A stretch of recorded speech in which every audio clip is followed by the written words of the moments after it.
Innal hamdalillah nahmaduhu wa nasta'inuhu wa nastaghfiruh wa na'udzu billahi min shururi anfusina wa min sayyiati a'malina may yahdihillahu fala mudilla lahu wa may yudlil fala hadiya lahu wa asyhadu an la ilaha illallah wahdahu la syarika lahu wa asyhadu anna Muhammadan abduhu wa rasuluh. Allahumma shalli wa sallim ala sayidina Muhammad wa ala alihi wa sahbihi ajma'in. Amma ba'd. Kita lanjutkan pembahasan dari kitab Al-Mulakhas fi Syarh Kitab At-Tauhid karya Syekh Al-Fauzan hafizahullah taala, menjelaskan kitab At-Tauhid karya Syekhul Islam Muhammad bin Abdul Wahhab rahimahullah. Kita sampai pada perkataan Syekh Al-Fauzan hafizahullah menjelaskan tentang lafaz hadis ini. Musa ay Musa bin Imran kalimur Rahman.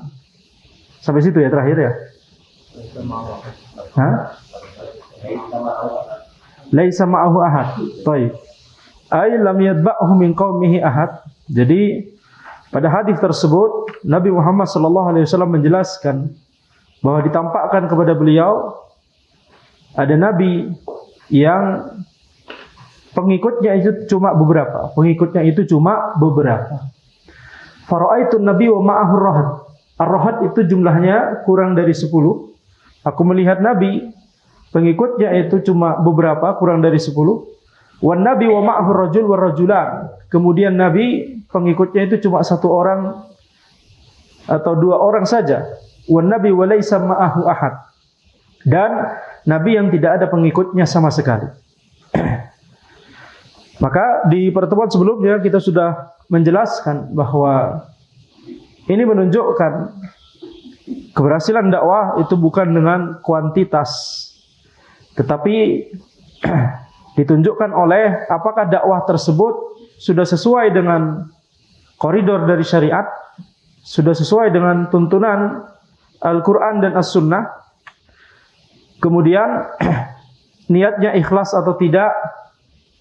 Jadi niat dan tata caranya. Niatnya ikhlas untuk Allah atau tidak, tata caranya sesuai dengan yang dicontohkan Al-Quran dan As-Sunnah atau tidak. Itu patokan keberhasilan dakwah. Adapun jumlah pengikut, maka itu tidak menjadi patokan dari keberhasilan dakwah. Makanya di pertemuan sebelumnya ya kita juga menjelaskan bahwa tidak boleh yakni menjadikan kuantitas itu sebagai tujuan utama. Tidak boleh bagi kita untuk menjadikan jumlah, sekedar jumlah ya, itu sebagai tujuan dakwah. Sehingga kemudian itu jadi tujuan utama, sehingga itulah yang menjadi yakni fokus utama dia ketika berdakwah, mencari banyaknya pengikut.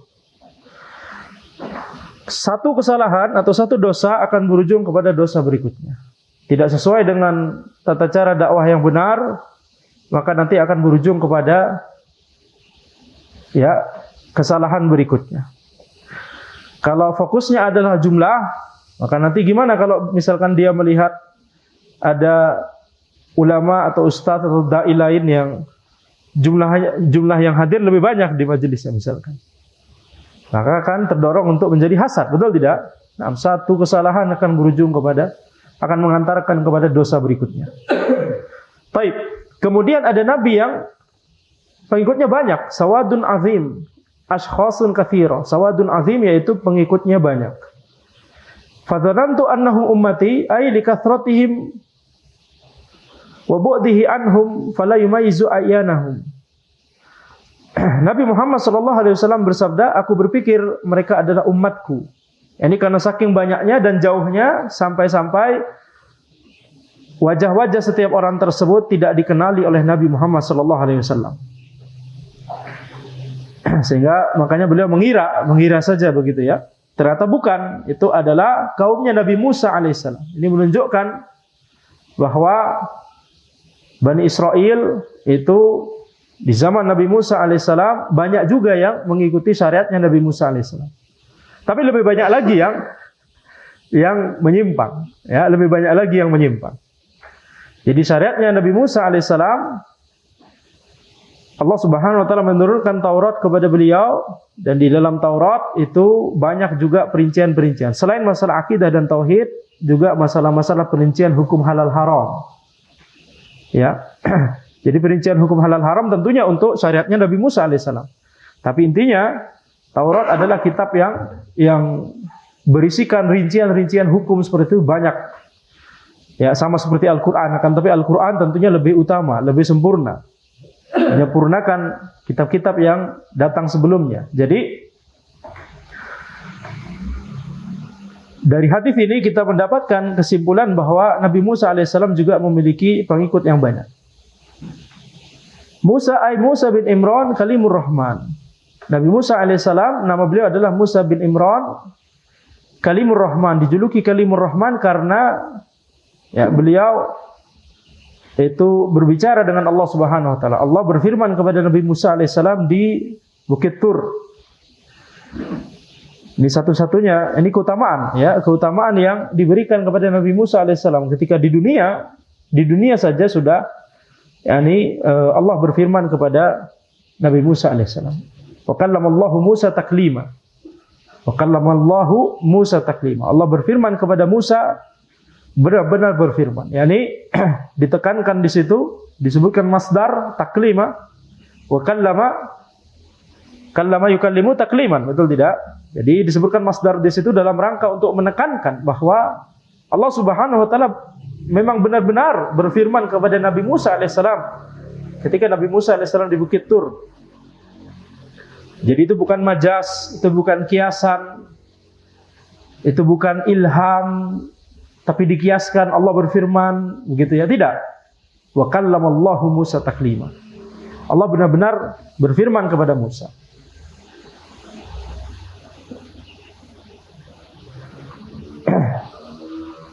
Mu'tazilah, makanya Mu'tazilah karena tidak setuju dengan akidah ini, makanya mereka mengubah ya lafzul jalalah Allah yang marfu kemudian diubah menjadi mansub. Wa kallamallaha Musa taklima, sehingga mereka ubah fa'ilnya sekarang Musa, bukan lafzul jalalah Allah. Wa kallamallaha Musa, karena Musa mu'rab atau mabni?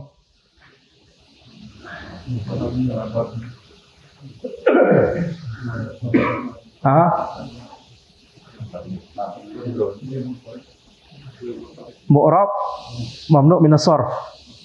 Betul tidak? PR. Baik. Pertama harus ditentukan Musa mu'rab atau mabni. Kalau antum pilih mu'rab, ini mamnu' min as-sarf atau munsharif. Baik. Nah, itu PR. Hari ini kita tidak bahas nahwu ya, karena nanti Anda mau ada kajian lagi, tapi pekan depan insyaallah kita kembali lagi membahas nahwu. Baik. Itu sudah dijelaskan di Al-Ajrumiyah, jadi makanya Anda PR kan. Ya, kesempatan yang bagus untuk murajaah. Wa qaumuhu ay atba'uhu ala dinihi min Bani Israil. Kaumnya Nabi Musa alaihissalam yaitu pengikutnya Nabi Musa. Mengikuti Nabi Musa yakni mengikuti agama beliau, ajaran beliau dari kalangan Bani Israil. Jadi Nabi Musa alaihissalam utus kepada Bani Israil. Oh ya, tadi lanjutannya ya, belum Anda selesaikan. Wa kallamallaha, Mu'tazilah mengubah demikian padahal yang benar wa kallamallahu Musa taklima. Tapi Mu'tazilah lupa bahwa di ayat yang lain di Al-Qur'an ada wa kallamahu rabbuh. Wa kallamahu rabbuhu. Dhamirhu itu Nabi Musa alaihissalam. Rabbuhu yani Allah Subhanahu wa taala. Ya, tidak bisa diubah menjadi wa kallamahu rabbahu. Nanti maf'ul bihinya ada dua. Terus fa'ilnya mana? Betul tidak? Nah. Jadi bantahannya mudah, tinggal ambil ayat yang lain yaitu ayat tersebut. Wa kallamahu rabbuh. Bila hisabin wala azab, itu masuk surga tanpa hisab dan tanpa azab. Ini menceritakan tentang 70.000 orang yang disebutkan oleh Nabi Muhammad SAW masuk surga tanpa hisab dan tanpa azab. Ay la yuhasabuna wa la yu'adzabuna qabla dukhulihimul jannah. Bitahqiqihimut tauhid.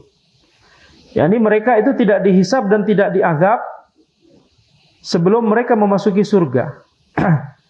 Berarti maksudnya mereka langsung masuk surga. Litahqiqihimut tauhid, karena mereka merealisasikan tauhid. Qabla dukhulihim al-jannah, apa harokat akhir dari al-jannah?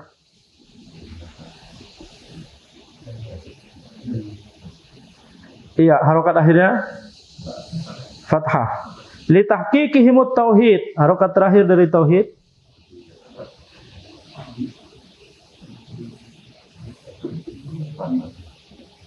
fathah. Nah, qabla dukhulihimul jannah, sebelum mereka masuk surga. Dukhul, dia bisa beramal seperti fi'il. Dukhul lihim mudhaf ilaih, betul tidak? Tapi habis itu apa? Posisi al-jannah di situ, dia objek dari dukhul. Sebelum mereka memasuki surga, sebelum masuknya mereka ke dalam surga, gitu maksudnya. Litahqiqihimut tauhid, karena realisasi mereka terhadap tauhid. Tauhid di sini maf'ul bihi dari tahqiq. Tahqiq bukan fi'il madhi, bukan fi'il mudhari, bukan kata kerja. Tapi dia masdar. Dan dia bisa beramal seperti fi'il. Jadi kita bacanya litahqiqihimut tauhid. Baik. Tsumma nahada ay qama, yaitu bangkit. Yani Nabi Muhammad SAW setelah bersabda bahwa ada 70.000 orang yang masuk surga tanpa hisab, tanpa azab, kemudian beliau bangkit, masuk ke dalam rumah beliau. Fa khadan nasu fi ulaik, ay tabahatal hadiruna wa ikhtalafu fi haula'i sab'in bi ayyi amalin nalu hadhihi darajah. Yani para sahabat kemudian saling berdiskusi, mereka berselisih pendapat siapakah 70.000 orang yang masuk surga tanpa hisab dan tanpa azab tersebut. Mereka membahas apa amalan mereka. Ini yang dibahas oleh para sahabat. Setiap ada disebutkan ya bahwa ada orang yang memiliki keutamaan tertentu, maka para sahabat kemudian berusaha mencari tahu apa amalan yang dilakukan oleh orang tersebut sehingga dia mendapatkan keutamaan tersebut. Yani keutamaan di akhirat. Seperti misalkan yani ada sahabat yang disebutkan dia adalah ahli surga, kemudian bahkan siapa sahabat yang kemudian akhirnya nginep bersama sahabat tersebut untuk mencari tahu amalannya apa? Hah? Bukan. PR juga. Baik. Yani sahabat yang disebutkan ahli surga tersebut oleh Nabi SAW, akhirnya beliau mengatakan, Anda tidak punya amalan khusus kecuali setiap malam Anda memaafkan orang lain. Antum tahu hadis itu? Nah, cari sahabat yang nginap bersama sahabat, yang mencari tahu, berusaha mencari itu. Kita lihat berarti banyak sahabat yang kebiasaannya para sahabat adalah mereka berusaha untuk mendapatkan keutamaan yang sama dengan cara melakukan sebabnya. Ya, maka inilah yang harus dicontoh oleh kita. Keutamaan akhirat atau keutamaan terkait akhirat itu harus, ya, ini kita semangat. Tentunya kalau di zaman sahabat mereka bisa melihat ada sahabat lain yang disebutkan ahli surga oleh Nabi SAW. Nah, mereka kemudian semangat mencari tahu apa amalannya. Kalau di zaman sekarang kan udah nggak bisa lagi, betul tidak? Maka minimal kalau misalkan kita melihat ada ulama, ada orang berilmu, ada penuntut ilmu, misalkan sesama penuntut ilmu, tapi dia bisa meraih keutamaan, dia bisa belajar banyak misalkan. Nah, kita mencari tahu bagaimana cara belajarnya, bagaimana mengatur waktunya. Nah, itu kita niatkan usaha untuk kita mencontoh apa yang dilakukan oleh sahabat di sini. Bukan malah hasad. Ya, bukan malah hasad. Baik. Fa innahum lam yanaluha illa bi'amalin fama huwa. Maka para sahabat berpikir 70.000 orang tersebut tidak akan bisa masuk surga tanpa hisab dan tanpa azab kecuali dengan amalan. Maka apa amalan itu? Yani para sahabat itu memahami bahwa amalan-amalan kebaikan itu tentunya balasannya adalah terkait akhirat. Jangan seperti orang sekarang. Mereka menginginkan keutamaan dunia, mereka menginginkan harta, tapi habis itu mereka mengkaitkan itu dengan suatu amalan tertentu seolah-olah ada dalil bahwa amalan ini akan mengakibatkan itu. Pengen mobil, selawatin aja dulu. Betul? Pengen rumah, selawatin aja dulu. Apakah ada dalilnya? Ini khawatirnya masuk ke dalam mengharapkan dunia dengan amalan ibadah. Ya. Yang itu adalah berbahaya, masuk dosa besar. Minimalnya syirik asghar, yakni dosa besar. Baik. Fa'akhbaruhu, kemudian para sahabat ketika Nabi Muhammad SAW keluar dari rumah, kemudian para sahabat mengabarkan tentang apa yang mereka diskusikan. Ai dzakaru lin Nabi sallallahu alaihi wasallam ikhtilafahum fil muradi biha ulais sab'in. Jadi para sahabat kemudian menyebutkan kepada Nabi Muhammad SAW tentang perselisihan pendapat mereka tentang siapakah yang dimaksud dengan 70.000 orang tersebut. Kemudian Nabi Muhammad SAW menjelaskan sifat mereka. Sifat dari 70.000 orang yang langsung masuk surga tadi, tanpa hisab dan tanpa azab. Nabi Muhammad SAW bersabda, humul ladzina la yastarqun wa la yaktawun wa la yatatayyarun wa ala rabbihim yatawakkalun. La yastarqun maksudnya adalah la yatlubuna man yarqihim istighna'an 'anil nas. Mereka tidak meminta diruqyah. Mereka tidak meminta orang lain untuk meruqyah mereka. Istighna'an 'anil nas. Dalam rangka ya merasa cukup dari bantuan manusia. Mereka bertawakal hanya kepada Allah Subhanahu wa taala. Wala yaktawun, tidak meminta untuk diobati pakai metode pengobatan kai, yaitu besi yang dipanaskan. La yas'aluna ghairahum ayyakwiyahum binnar. Mereka tidak meminta orang lain untuk mengobati mereka dengan kai, yaitu dengan api, yaitu besi dipanaskan kemudian ditempelkan ke kulitnya. Wala yatatayyarun la yatasha'amuna bituyur wa nahwiha. Yaitu tidak melakukan tasya'um. Itu memiliki keyakinan yang tidak ada dalilnya terkait burung atau selainnya. Tatayyur yani, tatayyur. Seperti misalkan kalau misalkan orang mau safar kemudian dia melihat burung terbang ke arah kanan, jadi safar. Kalau ke arah kiri nggak jadi safar, misalkan gitu. Kalau melihat angka 13, sial ini.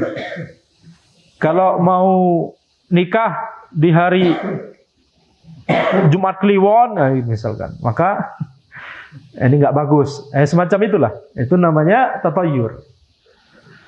Maka di sini kemudian Nabi Muhammad SAW menyimpulkan wa ala rabbihim yatawakkalun.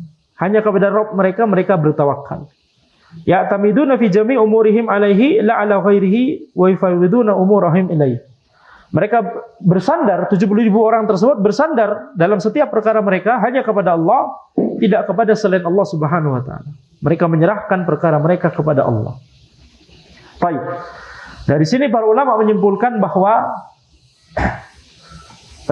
al-khoslah al-jami'ah, yaitu sifat yang menggabungkan hal-hal yang disebutkan oleh Nabi sallallahu alaihi wasallam ini, itu disebutkan oleh beliau di bagian akhir.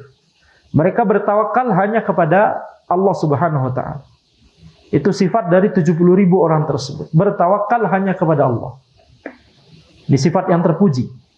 Nah, bertawakal hanya kepada Allah maksudnya adalah ini mereka menyempurnakan tawakal mereka, karena tawakal itu ada dua tingkatan.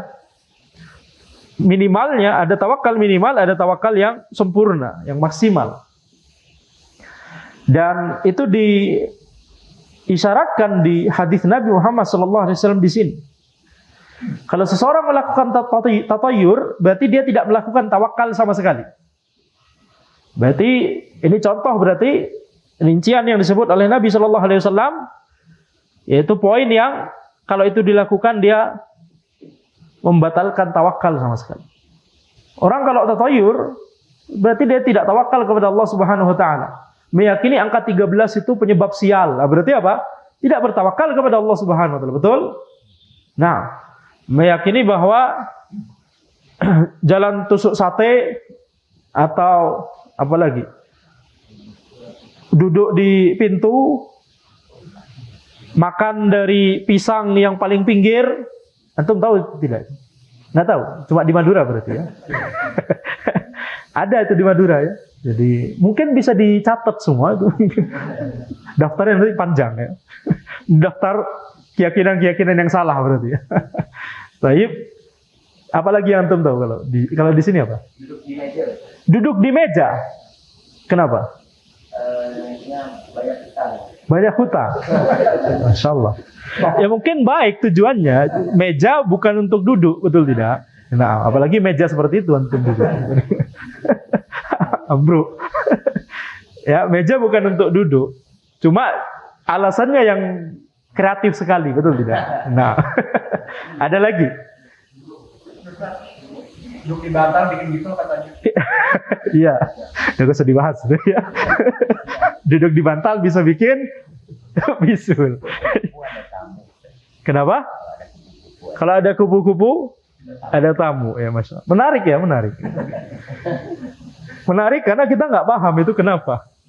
Nah ini para ulama menjelaskan, meyakini sesuatu sebagai sebab, meyakini sesuatu sebagai sebab, padahal Allah tidak menjadikan itu sebagai sebab, baik secara kauni ataupun secara syar'i, maka ini syirik asghar.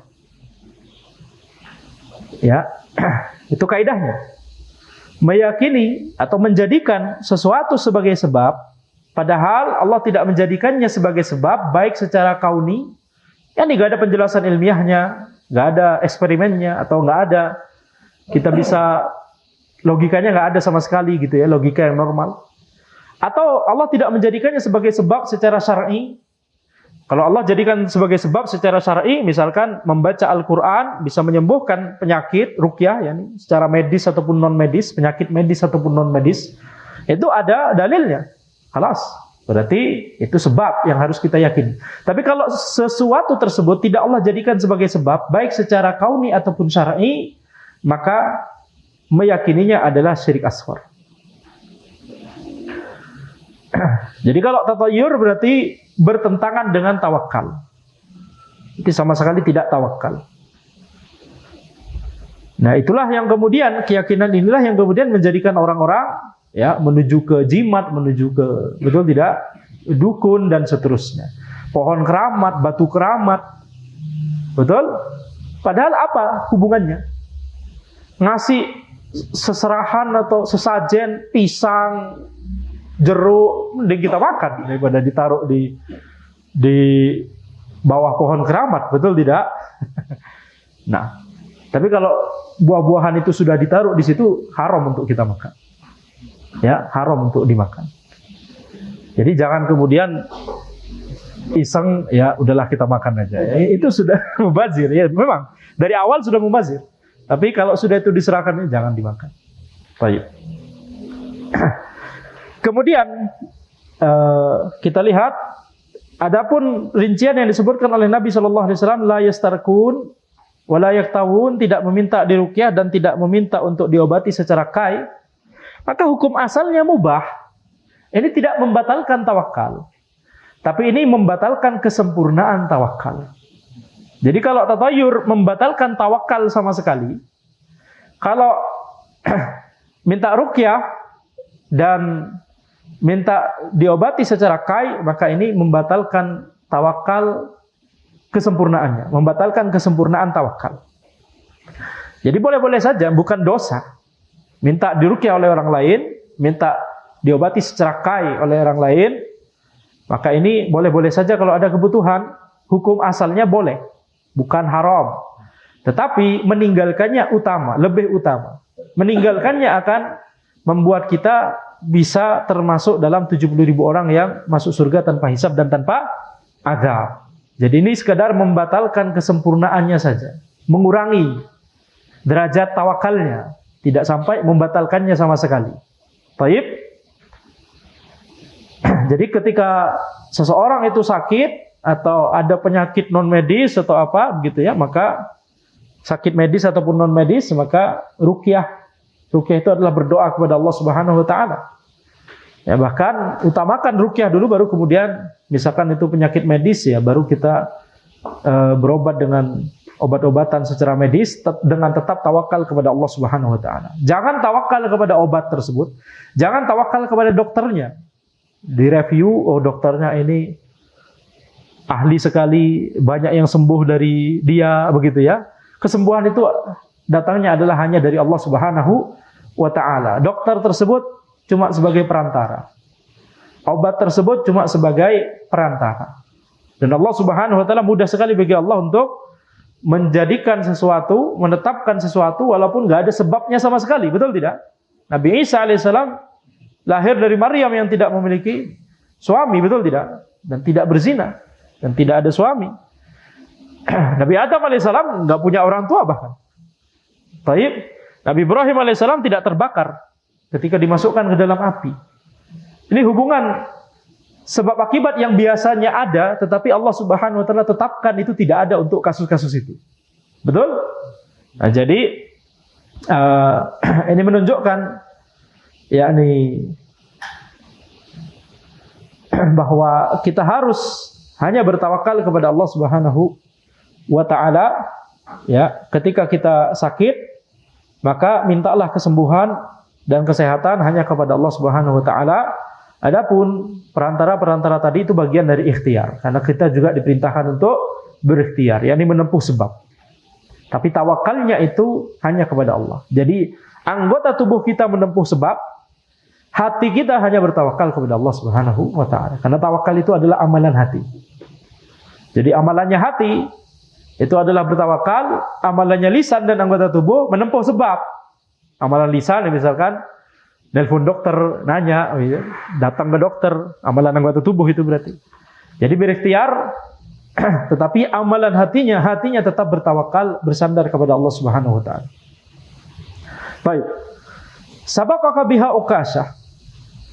Kemudian ketika Nabi Muhammad SAW menjelaskan tentang ciri-ciri dari 70.000 orang tadi, kemudian Ukasyah bin Mihsan beliau bangkit kemudian berkata, "Ud'ullaha ay ja'alani minhum."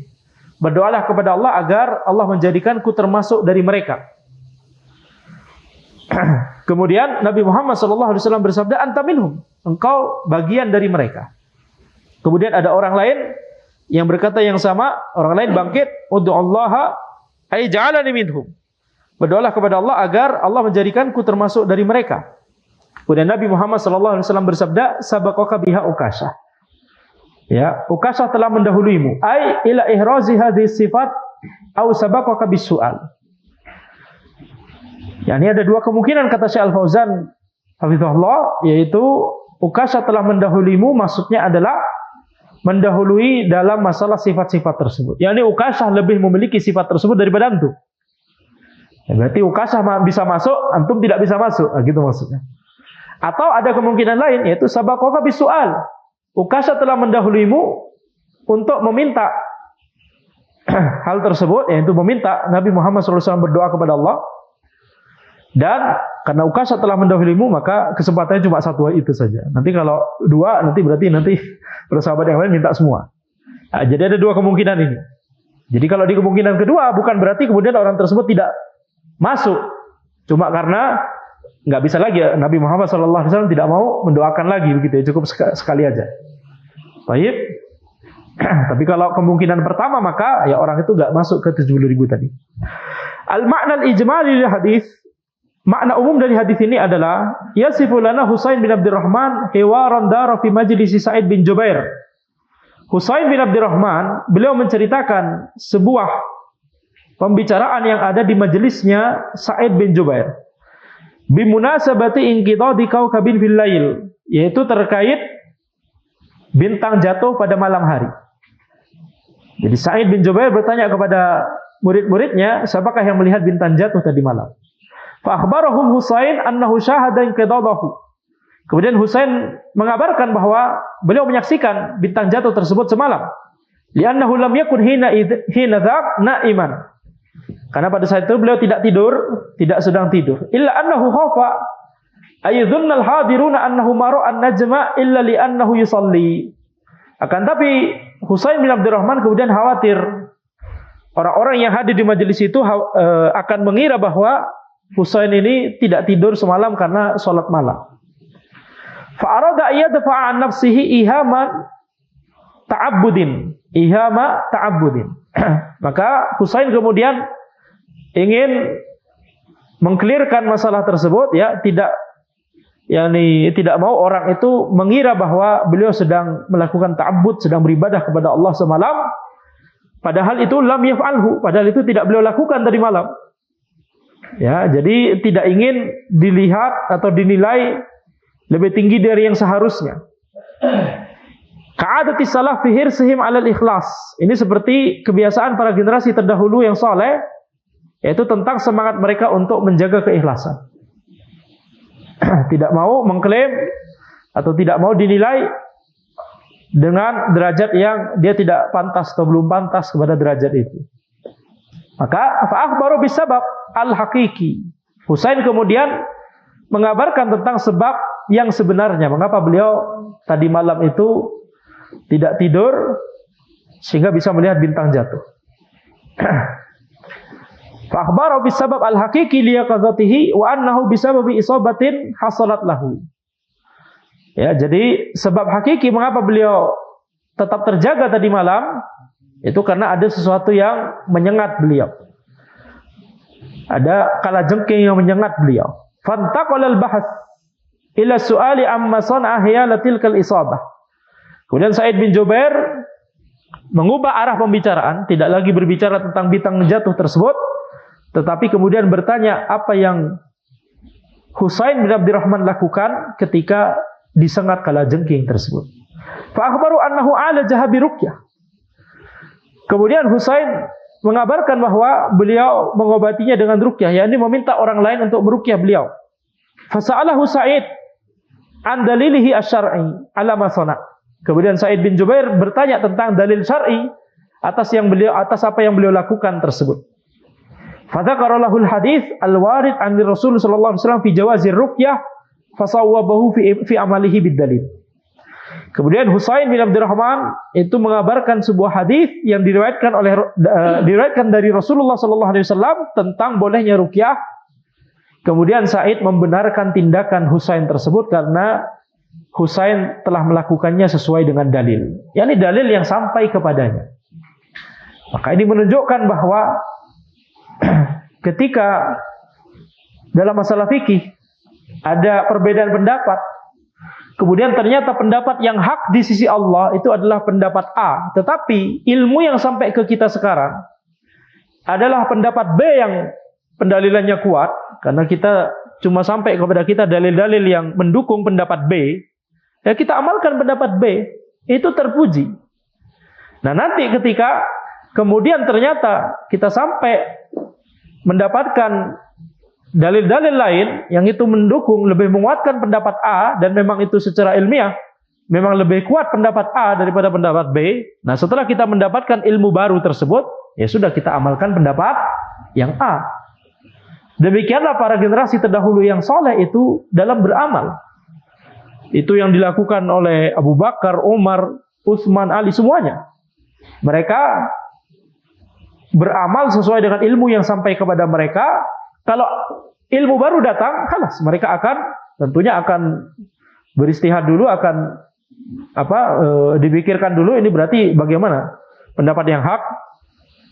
Nah, setelah ketahuan bahwa ternyata pendapat yang hak adalah ada pada ilmu yang baru tersebut, ya sudah, rujuk kepada pendapat yang hak tersebut. Inilah para generasi terdahulu yang soleh dalam beramal.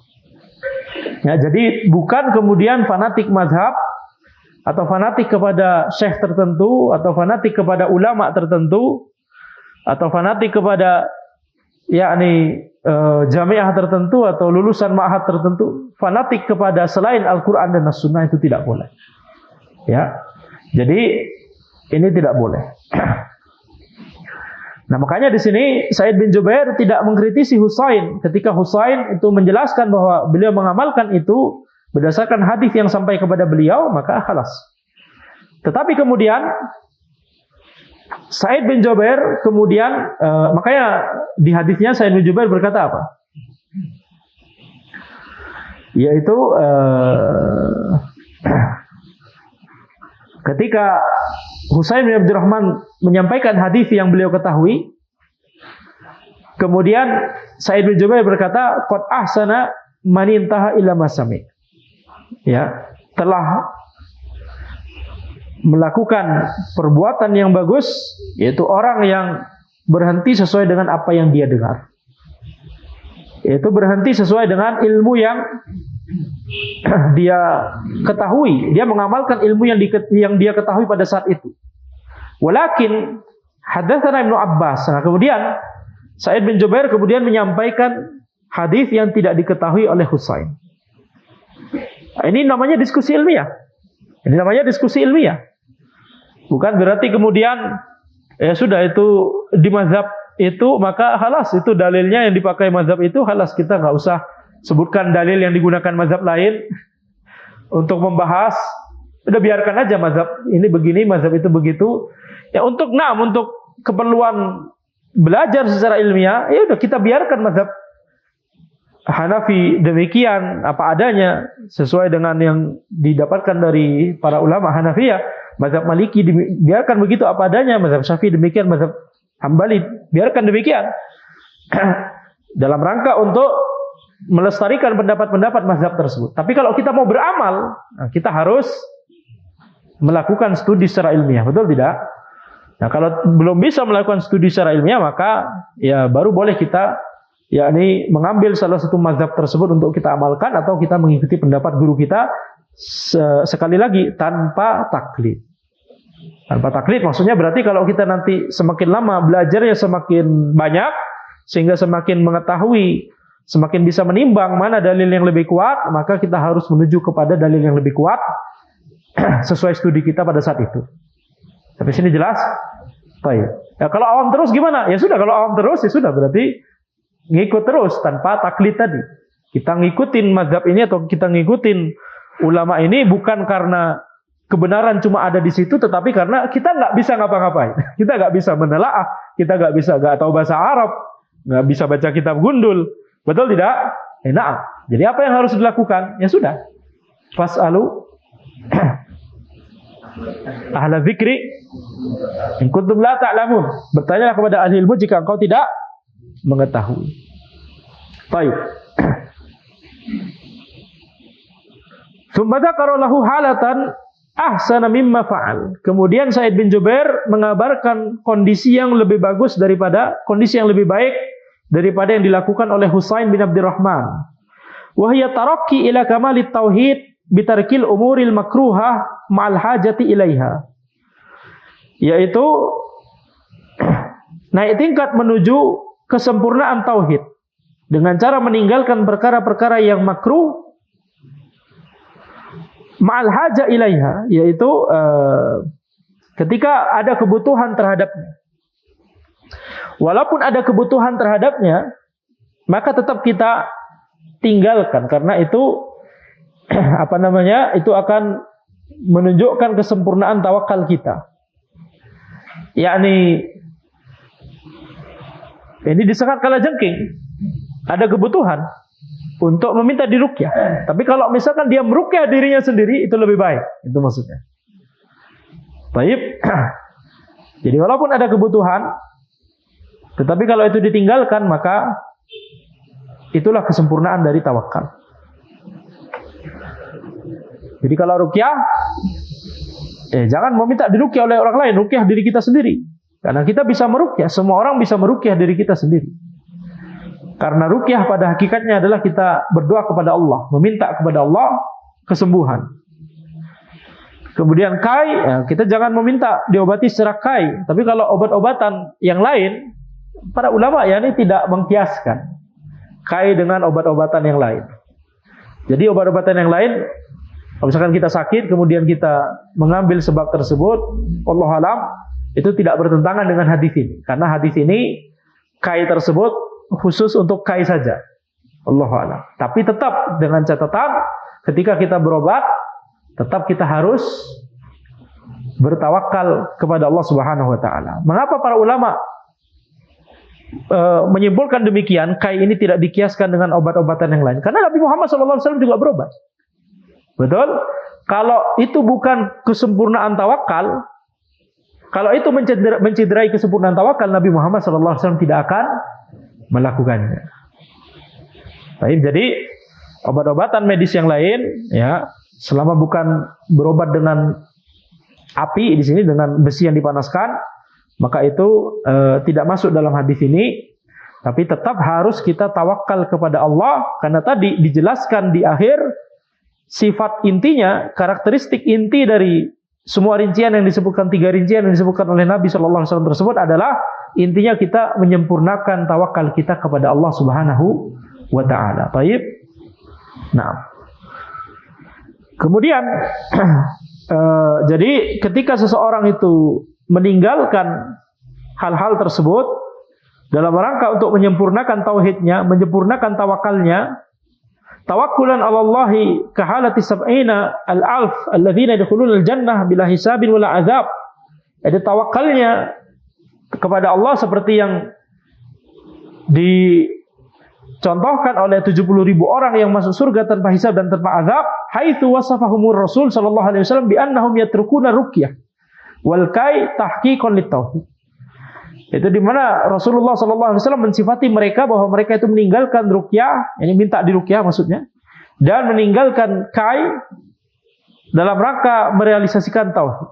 Wa ya'khuduna bisababil aqwa wa huwa tawakkul 'ala Allah, dan mereka mengambil sebab yang paling kuat yaitu tawakal kepada Allah. Wa lam yas'alu ahadan ghairahu syai'an min ar-ruqyah fama fawqaha, dan mereka tidak meminta kepada orang lain untuk meruqyah mereka atau hal-hal yang lebih besar daripada itu. Mereka tidak meminta kepada orang lain untuk melakukan hal tersebut kepada mereka. Jadi kalau mau ruqyah, ruqyah diri sendiri. Begitu ya, tidak minta diruqyah oleh orang lain. Munasabatul hadis lil bab. Kemudian kaitan hadis ini dengan bab ini, anna fihi syai'an min bayani makna haqiqatit tauhid wa thawabi dzalika indallahi ta'ala. Hadis ini menunjukkan makna dari hakikat dari tauhid. Di antara makna dari hakikat tauhid berarti apa? Tawakal hanya kepada Allah Subhanahu wa taala. Ini berarti yang kita bisa ambil pelajarannya dari hadis ini. Tawakal itu bagian dari tauhid. Nah, nanti kalau kita melihat kepada hadis-hadis yang lain, pada ayat dan hadis yang lain, maka nanti banyak amalan-amalan hati yang juga termasuk bagian dari tauhid. Seperti cinta kepada Allah, takut kepada Allah, berharap kepada Allah. Nah, kalau dari hadis ini, tawakal kepada Allah, itu bagian dari tauhid. Dan itu adalah amalan hati. Jadi, hadis ini menjelaskan tentang makna yang hakiki dari tauhid dan pahala bagi orang yang merealisasikan tauhid yang sebenarnya tersebut. Itu pahalanya bisa masuk surga tanpa hisab dan tanpa azab. Sekarang kalau ada yang bertanya, bagaimana kalau dulu pernah diruqyah oleh orang lain, pernah minta ruqyah kepada orang lain, atau pernah minta diobati secara kai, atau pernah tatayur misalkan. Ya, seperti tadi pernah meyakini hal-hal yang disebut orang-orang sebagai pamali tadi ya. Bagaimana kalau sudah pernah melakukan hal itu dulu, kemudian sekarang baru tahu ilmunya? Para ulama menjelaskan, ya semoga tetap bisa masuk dalam orang-orang yang masuk surga tanpa hisab dan tanpa azab tersebut, asalkan ketika sudah sampai ilmunya, langsung dia berpegang teguh dengan ilmu tersebut. Seperti yang diisyaratkan oleh Husain bin Abdurrahman dan Sa'id bin Jubair tadi. Ya, jadi ketika kita baru tahu tentang hal ini, kemudian kita merasa, waduh ini berarti kita nggak bisa lagi masuk surga tanpa hisab dan tanpa azab. Jangan putus asa, kata para ulama. Ya, jangan putus asa, kata para ulama. Asalkan ketika kita ilmu telah sampai kepada kita, kemudian kita bertaubat dari kalau itu keharaman seperti tatayur ya, atau bertekad untuk tidak lagi melakukannya ketika itu bukan keharaman seperti minta diruqyah atau minta diobati secara kai. Ya, walaupun minta diobati secara kai, walaupun tidak haram secara syariat, akan tapi secara medis bisa jadi ada bahaya. Itu beda bahasan, betul tidak? Nah, jadi walaupun itu tidak haram, tetapi yang ada kondisi yang lebih utama, yang paling utama yaitu tidak melakukan itu semua, tidak meminta diruqyah dan tidak meminta untuk diobati secara gaib. Maka kalau dia datang ilmu ini, kemudian dia berpegang teguh kepada hadis ini dalam rangka supaya dia bisa masuk dalam orang-orang yang masuk surga tanpa hisab dan tanpa azab, semoga Allah Subhanahu wa taala ya memudahkan dia, memudahkan kita semua. Ma yustafadu minal hadis. Kemudian faedah yang kita bisa dapat dari hadis ini adalah yang pertama, fadilatus salaf. Yaitu keutamaan dari generasi terdahulu yang saleh. Wa annama yarawnahu minal ayatis samawiyah la yu'addunahu adatan bal ya'lamuna annahu ayah min ayatillah.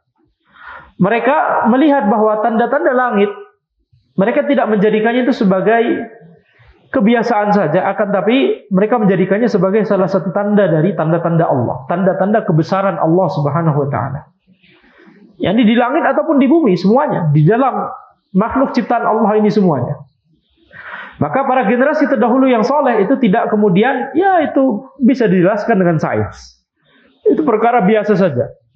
Seperti perkataan sebagian orang yang mengatakan, kenapa sholat gerhana antum takut? Kenapa ketika terjadi gerhana antum takut? Ini cuma fenomena alam saja, bisa dijelaskan oleh sains. Khalas. Maka kita katakan, na'am itu bisa dijelaskan oleh sains. Tetapi itu juga adalah tanda dari Allah Subhanahu wa taala. Karena tanda dari Allah Subhanahu wa taala bisa dijelaskan oleh sains, tidak bisa dijelaskan oleh sains, gitu ya. Seperti Nabi Ibrahim alaihissalam yang terbakar, tidak bisa terbakar. Afwan. Nabi Ibrahim alaihissalam yang biasanya manusia bisa terbakar, tapi beliau dimasukkan ke dalam api tidak bisa terbakar. Ini nggak bisa dijelaskan dengan sains. Tapi banyak tanda-tanda Allah Subhanahu wa taala yang bisa dijelaskan dengan sains. Dan itu sudah disebutkan di Al-Qur'an itu sendiri. Pergantian siang dan malam, betul tidak? Bisa dijelaskan dengan sains? Bisa, tapi disebutkan dengan jelas di Al-Qur'an bahwa itu adalah tanda. Ikhtilaful laili wan nahar, pergantian siang dan malam, itu adalah ayat supaya orang-orang bertakwa. Maka ini menunjukkan apa? Menunjukkan tanda kebesaran Allah Subhanahu wa taala, bukan berarti harus tidak bisa dijelaskan oleh sains. Dan sains itu kan usaha manusia untuk menjelaskan tentang ketetapan Allah yang ada di alam semesta, yang Allah tetapkan. Ini makhluk, ini semua makhluk ciptaan Allah. Allah tetapkan sifatnya begini, sifatnya begitu, kemudian kita sebagai manusia berusaha untuk mempelajari sifat-sifat yang telah Allah tetapkan tersebut. Betul tidak? Itu sendiri adalah tanda kebesaran Allah. Betul tidak? Allah Subhanahu wa taala menciptakan material besi beda dengan air sifatnya. Yang satu bisa diminum, yang satu silakan aja diminum. Ya, kalau enggak berbahaya. Ya, minum besi kan nggak bisa. Nah. Lihat itu perbedaan sifat. Yani makhluk Allah Subhanahu wa taala berbeda-beda sifatnya dan karakteristiknya dan keutamaannya juga. Jadi tujuannya, perannya juga, ya fungsinya. Itu saja sudah menunjukkan kebesaran Allah Subhanahu wa taala. Betul? Nah. Jadi ketika ada orang berkata, "Ngapain ketika gerhana antum malah takut dan sholat?" Ini enggak ilmiah, itu kan bisa dijelaskan secara ilmiah. Maka jawabannya adalah apa? Yang barusan. Tanda kebesaran Allah Subhanahu wa taala itu tidak mesti tidak bisa dijelaskan secara ilmiah. Justru Al-Qur'an sendiri yang mengatakan kepada kita, yang menegaskan kepada kita bahwa yakni tanda-tanda di alam semesta, bergantinya siang dan malam, kapal yang berlayar di lautan, itu bahkan bukan lagi bisa dijelaskan oleh sains, tapi kapal itu buatan manusia, betul tidak? Bahkan itu buatan manusia, tetapi mari kita renungkan. Kita lihat bagaimana Allah Subhanahu wa taala membuat lautan itu jadi asin, sehingga massa jenisnya besar, lebih besar daripada kalau tidak asin. Sehingga itu kemudian lebih memudahkan kita membangun kapal sehingga bisa berlayar di atasnya, betul tidak? Ada hikmah mengapa air laut dibuat asin. Itu satu. Kemudian ya banyak sekali. Ya, mengapa kemudian bumi ini mayoritasnya adalah lautan atau air? Ya, sehingga makanya ketika orang-orang menuju ke planet lain seperti Mars, yang dicari pertama kali apa? Ada air atau tidak? Nah, kita lihat bumi di sini mayoritasnya air, permukaannya. Bahkan manusia sekarang lebih mengetahui tentang alam semesta, tentang langit daripada tentang dalam lautan. Ya, daripada tentang apa yang ada di dalam lautan. Itu nggak bisa, belum dipetakan oleh kita sama sekali. Masih sedikit. Kalau langit, ya sudah sejak zaman dahulu. Ya, kaum muslimin sudah punya teleskop dan sudah memetakan ini bintang itu, lokasinya di sini, lokasinya di situ. Kalau dalam laut nggak bisa. Ya, jadi karena semakin kita masuk ke dalam, semakin tekanannya semakin besar. Makanya ada kapal yang waktu itu mau ke Titanic yang kemudian, ya, itu karena tekanan yang semakin besar. Baik, jadi itu tanda kebesaran Allah Subhanahu wa taala. Bisa dijelaskan oleh sains? Bisa. Bahkan kapal yang disebutkan di Al-Qur'an, kapal itu buatan manusia. Tapi itu tanda kebesaran Allah Subhanahu wa taala. Dan kita takut ketika terjadi gerhana karena Nabi Muhammad SAW takut ketika terjadi gerhana. Khalas. Ya, ini adalah perkara yang kita sami'na wa ta'na. Baik, jadi kita menjadikan tanda-tanda di alam semesta tersebut sebagai tanda-tanda kebesaran Allah, tidak menjadikannya sekedar ini bisa dijelaskan oleh sains dan seterusnya. Ya, termasuk hidup kita, kata mereka, bisa dijelaskan. Ini kan cuma kita sekedar badan kita nanti lama-lama mati, ya sudah, nanti setelah mati sudah selesai. Ya, mereka tidak meyakini akhirat. Jadi ini adalah kesalahan.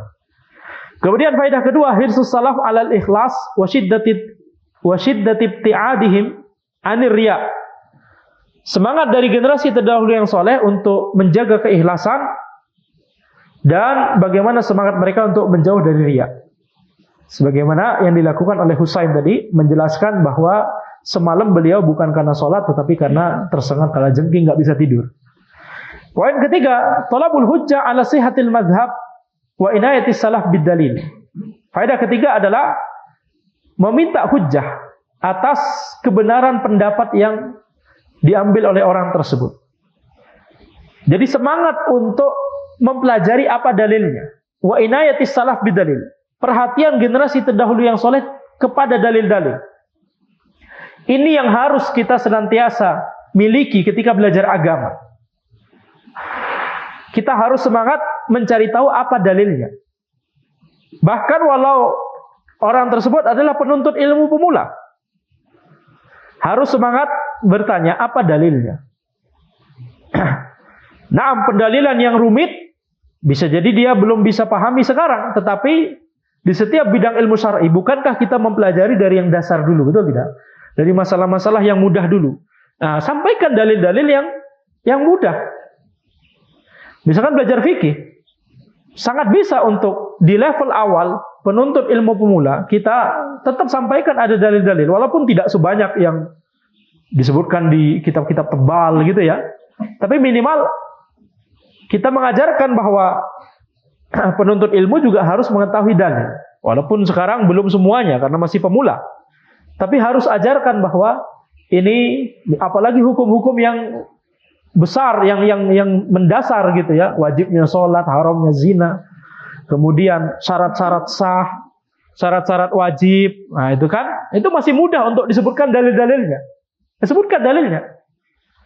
Ketika mengajar kemudian disebutkan dalil, ya baik masalah akidah, baik masalah fikih, baik masalah yang lain, tafsir begitu ya. Mengapa tafsirnya demikian misalkan? Oh, karena ada hadis yang menjelaskan demikian. Nah, sebutkan dalilnya. Ketika itu masih mudah dipahami oleh penuntut ilmu, bersemangatlah untuk menyebutkan dalilnya. Kenapa? Karena ini akan membentuk yakni karakteristik yang membentuk para penuntut ilmu yang memiliki karakteristik cinta kepada dalil, perhatian kepada dalil. Jadi anak tidak setuju misalkan mengajarkan fikih murni tidak ada dalilnya sama sekali. Matan itu ditulis, matan Seperti antum belajar Aksarul Muhtasarat, kan nggak ada dalilnya, betul tidak? Tidak ada dalilnya supaya kita bisa mengetahui rincian masalah-masalah gitu ya. Langsung masalah-masalah fikih saja, itu ringkasan. Tapi kalau kita mau mempelajari tentang matan itu, maka minimal sebutkan dalilnya yang masih bisa dicerna oleh penuntut ilmu pemula, dan itu banyak. Itu bisa ribuan. Ya, dalil, ayat ataupun hadis, totalnya bisa ribuan dalam spektrum satu fikih itu. Dari Thaharah sampai bab terakhir. Bab Iqrar misalkan. Jadi kita lihat ketika disebutkan dalil, maka itu akan membuat penuntut ilmu menjadi dekat kepada dalil, cinta kepada dalil. Kalau nggak disebutkan dalilnya sama sekali, nanti pembahasan jadi kering. Ilmunya jadi kering. Ilmunya jadi sekedar doktrin saja. Jadi ilmunya jadi sekedar apa? Jadi ya udah pokoknya begini gitu ya. Tapi kalau misalkan diajarkan dalilnya, mau mazhab apapun, mazhab Syafi'i, oh dalilnya ini, minimal tahu mengapa mazhab Syafi'i berpendapat demikian. Oh karena dalilnya ini. Nanti kalau dia belajar, semakin tinggi dia belajarnya, oh dia tahu pendapat Maliki misalkan, oh ternyata dalilnya begini. Kan dia mulai bisa menimbang, betul tidak? Dia mulai bisa menimbang. Itulah yang dilakukan oleh generasi terdahulu yang soleh. Nah, menimbang dalil itu sesuatu yang yakni tentunya itu bisa susah. Tetapi kalau orang belajar dengan baik, dengan cara belajar yang benar seperti menimbang dalil mana yang kuat, mana yang lemah, itu tidak sesusah yang dibayangkan. Tapi tetap harus belajar dengan baik. Jadi yakni sebagian orang itu berusaha untuk mengatakan bahwa itu nggak bisa antum capai, itu tingkatnya derajat mustahid mutlak. Ini adalah kesalahan. Makanya Syekh Al-Fauzan hafizahullah sampai mengatakan bahwa sebagian orang itu mengajar fikih seolah-olah yakni memahami dalil itu adalah sesuatu yang luar biasa, tidak bisa dicapai. Memahami dalil itu sesuatu yang luar biasa, tidak bisa dicapai. Udah antum ngafalin masalah ini halal, ini haram, ini syarat sahnya begini, udah nggak usah mikir ya siapa antum dibandingkan Imam Syafi'i, begitu. Ini cara mengajar yang salah total. Sampai sini jelas? Tentunya benar, kita nggak ada apa-apanya dibanding Imam Asy-Syafi'i, tetapi kita tetap diwajibkan untuk mempelajari agama dengan dalilnya. Nah, nanti ketika kita sudah mencapai derajat yang tinggi, maka kita tetap ihtiram kepada pendapat-pendapat para ulama tersebut, tetapi wajib bagi kita untuk memilih pendapat sesuai dengan studi yang kita miliki sampai saat itu, mana pendapat yang lebih kuat. Baik. Kemudian faedah yang keempat, masyru'iyatul wuquf inda dalil wal amali bil ilm. Disyariatkannya bersikap beramal sesuai dengan dalil yang sampai kepada dia, dan disyariatkannya mengamalkan ilmu yang sampai kepada dia. Wa anna man amila bima balaghahu faqad ahsan. Dan barang siapa yang mengamalkan sesuai dengan ilmu yang sampai kepada dia, maka dia telah berbuat kebaikan. Ini sebagaimana yang dikatakan Sa'id bin Jubair kepada Husain tadi ya. Faedah kelima, tablighul ilmi bitalattufin wa hikmah. Menyampaikan ilmu dengan lembut dan dengan penuh hikmah. Seperti yang dilakukan oleh Sa'id bin Jubair. Ya, beliau tidak mengatakan antum salah.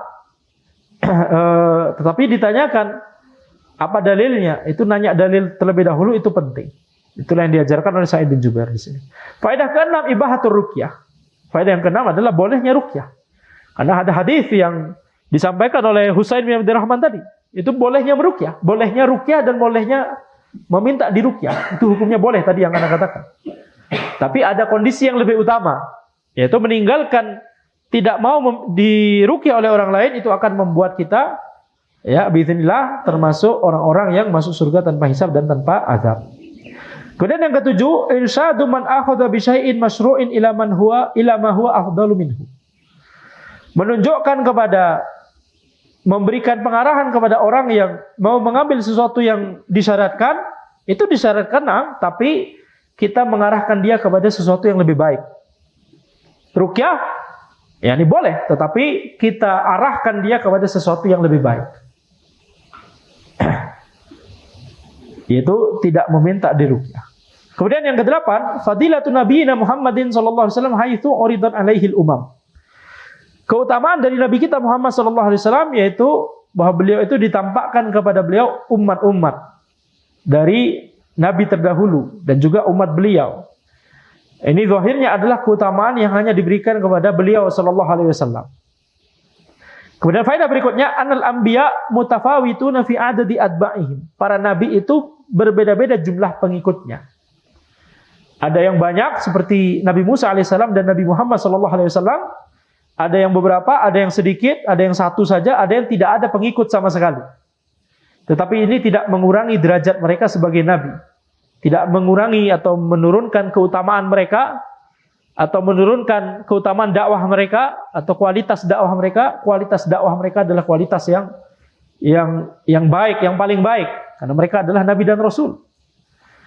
Ya, jadi sekali lagi, banyak sedikitnya pengikut, banyak sedikitnya murid, banyak sedikitnya followers, banyak sedikitnya likes dan share, ya, dan subscribers, tidak menunjukkan keutamaan seseorang sama sekali. Itu cuma menunjukkan kinerja dari tim, enggak ya? Dari tim admin. Baik, itu menunjukkan kinerja dari tim admin. Langsung staff langsung merasa, aduh, ini nyindir Anda nggak menyindir antum ya. Anda tidak memikirkan itu semua. Yang penting antum kemas dakwah dengan baik, ya. Yani tidak hanya dakwahan, tapi dakwah para ulama, para ustadz. Antum kemas itu dakwah dengan baik, halas selesai. Sampaikan kepada kaum muslimin, kepada publik, yakni dipublish gitu, selesai. Habis itu tawakal kepada Allah Subhanahu wa taala. Betul tidak? Nah. Baik. Ya boleh saja belajar SEO, apa istilahnya itu ya. Online marketing dan seterusnya, boleh belajar. Cuma yang sekali lagi Anda tegaskan, jangan jadikan itu sebagai tujuan utama. Jangan jadikan itu sebagai tujuan utama. Jadi misalkan nge-share-nya jangan di atas jam 9 malam Ustaz, nge-share-nya sore. Biasanya lebih banyak engagement-nya. Kayak begitu-begitu kita niatkan supaya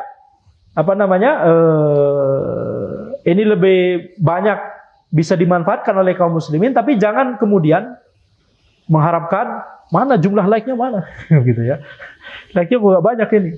Gak usah diperhatikan. Kita perhatikan saran-saran dari tim SEO tersebut, saran-saran dari tim admin tersebut, gitu ya. Boleh aja. Tapi setelah pencet itu publish, selesai, kalas. Ya, nggak usah dipikirkan lagi tentang hasilnya. Hasilnya serahkan kepada Allah.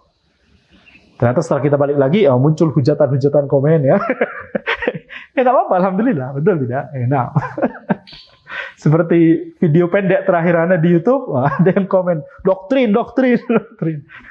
Padahal kita sudah menyampaikan dalil ya. Perkataan Imam Syafi'i nggak disebutkan ini mana ininya. Ya tentunya di video pendek kita nggak bisa sebutkan semua. Tapi di video pendek sebelumnya sudah Anda sebutkan itu kalimat Al-Imam Syafi'i lafaz per lafaz, dan itu diriwayatkan oleh Baihaqi. Kalau antum lihat di website Anda misalkan tulisan dalam bahasa Arab, matan, Anda bikin matan apa judulnya apa? Anda lupa. Al-Manahiluz Zakiyah kalau tidak salah. Di situ ada perkataan Imam Syafi'i tersebut Anda tulis, kemudian lengkap dengan sumbernya di kitab mana di situ. Ya tentunya di video pendek kita nggak bisa menyampaikan semua. Di kajian saja seperti ini kita nggak bisa menyampaikan semua, betul tidak? Kalau mau menyampaikan semua itu di tulisan sampai nomor-nomornya, betul tidak? Karena di situ kita bisa menyampaikan dengan rinci dan kalau mau dibaca. Ya. Di kajian yang sejam 2 jam saja kita nggak bisa menyampaikan semua rincian. Itu bisa ditulisan kalau masalah rincian-rincian. Nukilnya di mana, halaman berapa, nomor berapa, itu bisa ditulisan, betul tidak? Kalau Anda nggak hafal itu sudut kanan atas atau kiri bawah atau agak dekat margin, ya, Anda nggak hafal demikian. Itu nggak perlu dihafal demikian, betul? Karena nanti kalau penerbitnya beda, nanti kanan bawah sama kiri atas itu sudah berbeda. Kalau penerbitnya beda, betul? Nggak perlu. Sampai sini jelas? Nah. Taib. Kemudian faedah keberapa sekarang? 10. Ar-raddu ala man ihtajja bil aktsar. Wa zama anal haqqa mahsurun fihim. Bantahan kepada orang yang berhujjah dengan pengikut yang lebih banyak. dan mengklaim bahwa al-haq itu terbatas pada mereka, yakni al-haq itu hanya ada pada mereka. Jadi kalau sebagian ahlul bid'ah kemudian mengklaim kamilah mayoritas, berarti kamilah yang benar, itu adalah pendalilan yang salah. Kemudian dari sisi kamilah mayoritas itu juga tidak benar juga. Ya, karena mayoritas kaum muslimin misalkan akidahnya tidak sesuai dengan akidah penyimpang yang mereka ajarkan. Al-Qur'an adalah kalam nafsi misalkan. Ya. Kaum muslimin enggak ada yang paham itu. Al-Quran adalah firman Allah, betul tidak? Kaum muslimin yang awam pahamnya demikian. Nggak ada yang memahami Al-Quran adalah kalam nafsi. Apa itu kalam nafsi? Kaum muslimin yang awam nggak paham, betul? Nah, jadi klaim kamilah mayoritas itu tidak sepenuhnya benar. Baik. Akidah kaum muslimin yang awam justru sesuai dengan akidahnya generasi terdahulu yang saleh. Alhamdulillah, begitu ya. Baik. Dalam masalah itu, dalam masalah Al-Quran kalamullah. Faedah ke-11, anal wajib ittiba'ul haqqi wa in qalla ahluhu. Yang wajib adalah mengikuti kebenaran walaupun pengikutnya sedikit. Ini jelas. Kita harus mengikuti al-haq. Faedah ke-12, fadilatu Musa alaihissalam wa qaumi. Keutamaan Nabi Musa alaihissalam dan kaum beliau. Karena disebutkan pengikut beliau jumlahnya banyak juga. Ya, jadi walaupun itu bukan tujuan gitu, tapi disebutkannya dalam hadis itu menunjukkan keutamaan Nabi Musa alaihissalam. Jadi karena itu disebutkan di dalam hadis tersebut, maka itulah keutamaan Nabi Musa alaihissalam. Ya. Fadilatu hadhil ummah. Kemudian yang ke-13, keutamaan dari umat ini, wa annahum aktsarul umam ittiba'an li nabiyihim sallallahu alaihi wasallam. Keutamaan dari umat ini dan bahwa mereka adalah umat yang paling banyak mengikuti nabi mereka sallallahu alaihi wasallam. Kemudian yang ke-14, fadilatu tahqiqit tauhid wa thawabih. Keutamaan dari merealisasikan tauhid dan pahala dari merealisasikan tauhid. Fadilatu tahqiqit tauhid wa thawabuhu, mungkin gitu ya. Jadi thawabuhu di sini ataf dengan fadilah. Keutamaan merealisasikan tauhid dan pahala dari merealisasikan tauhid. Itu bisa masuk surga tanpa hisab dan tanpa azab. Ke-15, ibahatu al-munadharah fil ilm wal mubahatsah fi nususis syara' listifadati wa izharil haq. Bolehnya berdiskusi dalam masalah ilmu dan membahas dalil-dalil syar'i dalam rangka untuk mencari faidah, mencari ilmu, dan dalam rangka untuk menampakkan al-haq, sebagaimana yang dilakukan oleh Sa'id bin Jubair dan Husain bin Abdurrahman. Faidah ke-16, umku ilmi salaf lima'rifatihim annal madhkurina fil hadis lam yanalu hadhil manzilah illa bi'amal. Dalamnya ilmu generasi terdahulu yang saleh, dalam hal ini para sahabat, karena mereka mengetahui bahwa orang-orang yang disebutkan di hadis itu, mereka tidak mendapatkan keutamaan tersebut kecuali dengan melakukan amalan. Keutamaan di akhirat itu didapatkan karena amalan. Bukan kemudian karena antum sekedar anaknya Syekh Fulan, kemudian antum tiba-tiba langsung jadi lebih utama daripada yang lain. Tidak demikian. Keutamaan tidak diwariskan ya kepada keturunan. Lihat anaknya Nabi Nuh alaihissalam. Ya, dan keutamaan anak tidak kemudian otomatis orang tuanya juga utama. Lihat Nabi Ibrahim alaihissalam, betul? Nah, jadi sekedar nasab itu tidak menjamin keutamaan. Ya. Bahkan termasuk apakah keturunan Nabi SAW misalkan. Nah, kalau keturunan Nabi SAW ada yang kufur, betul tidak? Kira-kira orang-orang kafir Quraisy kayak Abu Jahal, Abu Lahab, itu keturunan Nabi atau tidak mereka itu? Keturunan Nabi atau tidak? Keturunan Nabi Ismail, betul. Ya. Dan semuanya keturunan Nabi Nuh dan semuanya keturunan Nabi Adam alaihi wassalatu wassalam, betul? Naam. Kemudian faedah ke-17, tentunya Ahlul Bait Nabi SAW memiliki keutamaan. Tapi maksud anda kalau kufur, tidak jadi utama. Dia menjadi tercela dengan kekufurannya tersebut. Nah, ke-17, hirsus salaf alal khair wal munafasa alal a'malis salihah. Semangat dari para generasi terdahulu yang soleh untuk melakukan kebaikan dan bagaimana mereka semangat untuk berlomba-lomba untuk melakukan amal soleh. Ditunjukkan oleh para sahabat yang langsung membahas amalan apa yang dilakukan oleh orang-orang yang masuk surga tanpa hisab dan tanpa azab itu. Itu yang dibahas oleh mereka. Jadi ketika Nabi Muhammad SAW setelah selesai majelis, beliau masuk rumah sebentar, yang dibahas itu di sesama mereka itu. Bukan, habis ini antum mau kemana? Ya. Makan siang Anda dapat kuliner baru di sana, referensi kuliner baru yang dibahas, betul tidak? Ya, itu bukan yang dibahas oleh para sahabat. Yang dibahas oleh para sahabat adalah membahas ilmu yang disampaikan oleh Nabi SAW tadi, bagaimana masing-masing dari mereka ingin untuk bisa seperti yang disebutkan dalam hadis tersebut. Faedah ke-18, an-tarka ruqyah wal kai min tahqiqit tauhid. Meninggalkan ruqyah dan kai itu termasuk merealisasikan tauhid, yaitu meninggalkan untuk meminta di ruqyah dan meminta di kai adalah realisasi tauhid. Faedah ke-19, talabud du'a minal fadil fi hayatihi. Bolehnya minta doa kepada orang yang utama pada saat orang tersebut masih hidup. Seperti yang dilakukan Uqashah bin Mihsan radhiyallahu anhu, minta doa kepada Nabi Muhammad sallallahu alaihi wasallam. Boleh. Walaupun hukum asalnya adalah kita berdoa sendiri kepada Allah Subhanahu wa taala. Karena Allah adalah As-Sami', zat yang Maha mendengar setiap doa-doa kita. Tapi Uqashah bin Mihsan minta didoakan oleh Rasul sallallahu alaihi wasallam, dan Rasulullah sallallahu alaihi wasallam tidak mengkritisi Uqashah, justru mendoakan Uqashah, menunjukkan bahwa ini boleh. Asalkan orang yang utama tadi masih hidup, yaitu ketika Nabi sallallahu alaihi wasallam di sini masih hidup. Kalau sudah meninggal maka tidak boleh. Kita minta didoakan oleh orang yang sudah meninggal tersebut. Faedah ke-20, alamun mi'alami nubuwatihi sallallahu alaihi wasallam haitsu akhbara anna Uqashah min as-sab'in alladzina yadkhuluna al-jannah bila hisabin wala adzab faqutila syahidan fi hurubir riddah radhiyallahu anhu. Termasuk di antara tanda kenabian dari Nabi Muhammad sallallahu alaihi wasallam bahwa beliau mengabarkan bahwa Uqashah itu termasuk 70.000 orang. 70.000 orang. Di sini alfnya enggak disebutkan ya. Minas sab'in. Ya, termasuk 70.000 orang yang masuk surga tanpa hisab dan tanpa azab. Uqashah ternyata kemudian mati syahid di perang Riddah. Ketika banyak orang yang murtad setelah Nabi Muhammad SAW wafat. Nah, Uqashah meninggal wafat ya pada saat perang itu. Kemudian faedah ke-21, fadilatu Uqashah bin Mihsan radhiyallahu anhu. Ini menunjukkan keutamaan dari Uqashah bin Mihsan, bahwa beliau termasuk ahli surga. Jadi termasuk sahabat yang dijanjikan surga. Tidak hanya 10 sahabat yang disebutkan dalam satu hadis. Ada yang hafal? Ada yang hafal? Abu Bakar, Umar, Utsman, Ali,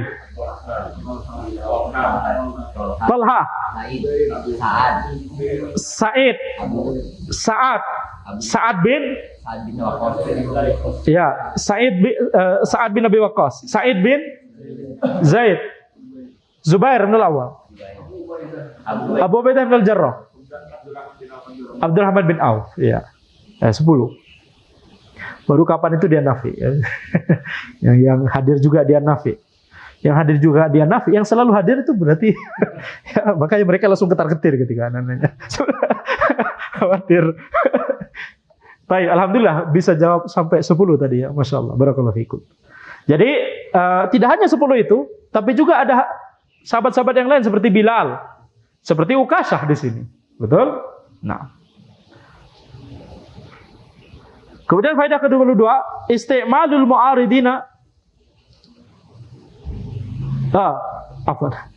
Ana terkadang tidak jelas baca. Isti'malul ma'arid wa husnu khuluqihi sallallahu alaihi wasallam haitsu lam yakul lirrajul al-akhar lastu minhu.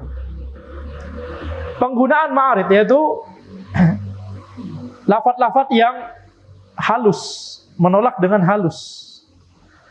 Dan menunjukkan baiknya akhlak Nabi Muhammad SAW ketika Nabi Muhammad SAW tidak mengatakan kepada orang yang kedua tadi yang minta didoakan juga, Nabi SAW tidak bersabda lasta minhum, lasta minhum, engkau bukan bagian dari mereka. Ini kayaknya Syekh Al-Fauzan memahami perkataan sabaqaka biha Uqashah telah mendahulumu. Syekh Al-Fauzan memahaminya bahwa orang kedua itu enggak masuk di 70.000 orang tadi. Tapi enggak disebut lasta minhum. Engkau bukan bagian dari mereka. Tidak disebut secara langsung demikian, tetapi mengatakannya adalah sabaqaka biha Ukasha. Ukasha telah mendahului. Yang itu bukan kebohongan. Karena sabaqaka biha Ukasha bisa jadi bermakna, kalau memang maknanya tadi ya, makna yang pertama yaitu orang kedua tadi nggak masuk. Sabaqaka biha Ukasha maksudnya adalah Ukasha mendahulimu untuk minta didoakan. Atau yang kedua, sabaqaka biha Ukasha, Ukasha lebih mendahului, lebih cepat amalannya.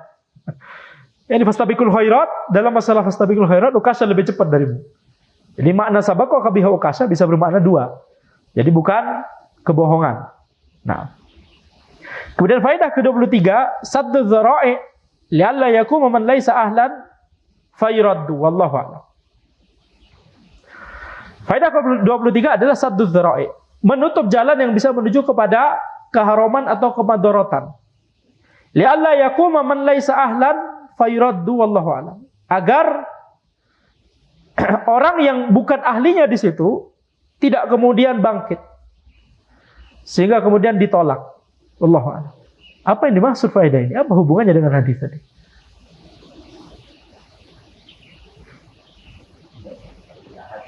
Iya, apa maksudnya?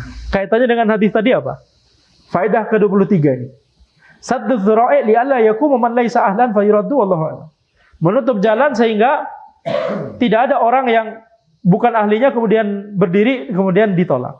Maksudnya adalah ketika Nabi Muhammad SAW bersabda sabaqaka biha Ukasha, itu ya baik antara makna satu ataupun makna dua, intinya sabaqaka biha Ukasha itu adalah untuk menutup supaya tidak ada kemudian orang-orang banyak yang berdiri kemudian minta didoakan, padahal di antara orang-orang tersebut bukan termasuk orang yang termasuk dari 70.000 tadi. Kalau kita pahami dengan makna yang kedua, misalkan bahwa ini sekedar Nabi Muhammad SAW tidak mau lagi mendoakan.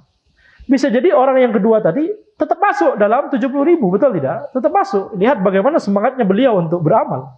Yang lain kan nggak ada yang bangkit. Setelah Ukasha bangkit, orang ini langsung bangkit juga, betul tidak? Ini semangat juga. Jadi ada makna kedua ini, kemungkinan. Kita nggak tahu ini perkara gaib, betul tidak? Bisa jadi orang kedua tersebut tetap masuk, cuma Nabi Muhammad SAW mau menutup jalan. Khawatirnya setelah orang kedua ini ada orang berikutnya yang orang berikutnya mungkin masih masuk, tapi orang ke-25 nanti pada berdiri semua misalkan. Ya, ini nggak selesai-selesai, betul tidak? Nah, jadi bisa ada makna satu ataupun makna dua, wallahu alam. Ya, itu perkaranya adalah di sisi Allah Subhanahu Wa Taala. Tapi demikian yang bisa kita sampaikan dalam pertemuan ini. Insya Allah kita lanjutkan di pertemuan berikutnya. Pekan depan insya Allah kita masuk kembali lagi ke ada nahwu dan ada juga pelajaran akidah. 2 sesi ya insya Allah.